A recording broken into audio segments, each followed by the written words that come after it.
हमने देखा था कि किंशु की माँ ने किंशु से पूछा था कि जब वो जागेंगे तो आप उन्हें वालिद कहकर पुकारेंगे। किंशु कुछ देर सोचता है और अपनी माँ से कहता है, माँ मैं आपसे वादा करता हूँ। हमें इस सीन में दिखाया जाता है कि मिस्टर लीच किंशु के पास आते हैं और किंशु तो कहते हैं, बताएं मैं आपके लिए क्या कर सकता हूँ। किंशु मिस्टर लीच तो कहते हैं, ये बहुत ही आसान सा काम है, आप तो हर घंटे दरवाजे के बाहर ड्रैगन घास तो जलाना होगा और जलाने के बाद आप तो इसको कमरे में रख कर चले जाना होगा। जब मैं इलाज कर रहा हूं तो आप तो ध्यान रखना है कि आप तो किसी को भी कमरे में नहीं आने देना। मिस्टर लीच किंशु से पूछते हैं कि जो आप इलाज कर रहे हैं क्या उससे अंकल अच्छी तरह सही हो जाएंगे और ये ड्रैगन घास ही इनके लिए बेहतरीन इलाज है। किंशु मिस्टर लीच तो कहते हैं कि ऐसा नहीं है, जो ये ड्रैगन घास है दिमाग की ताज़गी बढ़ाने के लिए एक ज़बरदस्त असर रखता है। किंशु मिस्टर लीच तो कहता है कि इस ड्रैगन घास को असली मकसद इस्तेमाल करने का ये है कि मैं होश में रह सकूं, क्योंकि जो मैं इलाज करने जा रहा हूं वो बहुत ही ज़्यादा खतरनाक है और मुझे कुछ हो सकता है और शायद मैं मर भी सकता हूं। मिस्टर लीच किंशु की ये बात सुनकर बहुत ही ज़्यादा हैरान हो जाते हैं। मिस्टर लीच किंशु तो कहता है कि क्या आप मजाक कर रहे हैं? अगर क्या होगा आप इन्हें जगा ना सके? आप ऐसा नहीं कर सकते, ये बहुत ही ज़्यादा खतरनाक है, मैं ग्रैंडपा तो कहने जा रहा हूँ। किंशु मिस्टर लीच पर गुस्सा हो जाता है और कहता है, हमारे पास इतना ज़्यादा वक्त नहीं है, हमें किसी भी हालत में इन्हें आज ही बचाना होगा क्योंकि हमारे पास बहुत ही कम वक्त है। किंशु मिस्टर लीच तो कहते हैं कि इसका इलाज करते हुए ये मेरा आखिरी मौका है और इसलिए मैं आपको बता रहा हूँ और इसीलिए मैं आपसे मदद के लिए कह रहा हूँ।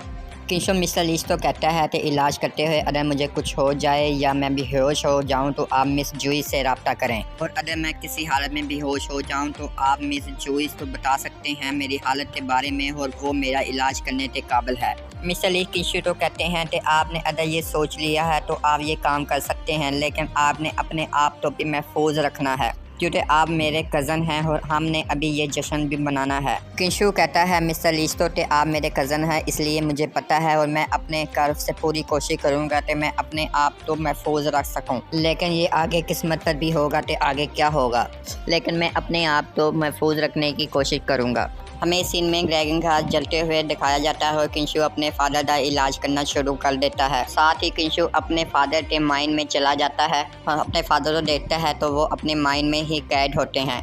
किंशु अपने फादर को बढ़ाता है उनके ही नाम से और उनके फादर बड़े गुस्से में किंशु की तरफ देखते हैं। किंशु अपने फादर की तरफ अपना हाथ बुलाता है। किंशु कहता है कि जो मैंने सोचा था ये उससे बेहतर है, इन्हें अच्छी तरह अपना नाम याद है।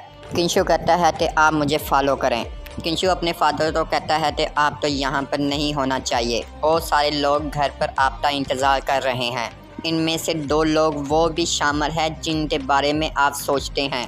किंशु के फादर किंशु की तरफ बड़ी हैरानी से देखते हैं, फिर उनका हाथ पकड़ लेते हैं। किंशु के फादर किंशु का बाजू बड़ी ज़ोर से पकड़ लेते हैं। किंशु ये देखकर बहुत ही ज़्यादा हैरान रह जाता है। किंशु के फादर किंशु की तरफ हमला करने के लिए आगे बढ़ते हैं, लेकिन किंशु उनके हमले से डॉज कर जाता है। किंशु ये देखकर बहुत ही हैरान हो जाता है, उसके बाजू पर हमें चोट लगी हुई दिखाई जाती है। किंशु हमें बताता है कि इसके अंदर जो शैतान है वो मुझ पर हमला कर रहा है।